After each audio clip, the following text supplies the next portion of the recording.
ఎన్టీఆర్ జిల్లా నందిగామలో మధ్యాహ్న భోజన పథకం కార్మికులు నిరసన చేపట్టారు. గత 15 సంవత్సరాల నుండి విధులు నిర్వహిస్తున్న కార్మికులను తొలగించారంటూ సిఐటియు ఆధ్వర్యంలో నందిగామ ఆర్డీఓ కార్యాలయం వద్ద ఆందోళన చేశారు.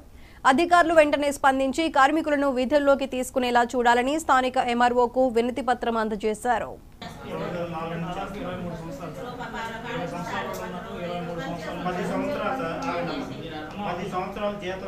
రెవెన్యూ డివిజన్ పరిధిలో 7 మండలాల్లో సుమారుగా 60 మందిని మధ్యాహ్న భోజన కార్మికులు, ఏజెన్సీ, హెల్పరు, నైట్ వాచ్మెన్, స్కూల్లో క్లీన్ చేసేటువంటి కార్మికుల్ని నూతనంగా ప్రభుత్వం ఏర్పడిన తర్వాత రాజకీయ కుట్రతో వాళ్ళని మొత్తాన్ని కూడా ఈరోజు నిన్న మీరు ఈ విధులకు రావద్దు, కొత్త వాళ్ళని పెట్టుకుంటున్నాం అని చెప్పేసి నిర్దాక్షిణ్యంగా బయటకు ఎంటేసిన పరిస్థితి ఈరోజు నందిగామ 7 మండలాల్లో కనిపెడతా ఉంది.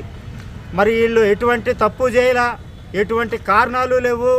అయినా సరే ఈరోజు కార్మికుల మీద ఈ రాష్ట్ర ప్రభుత్వం దుర్మార్గంగా వ్యవహరిస్తూ ఉంది.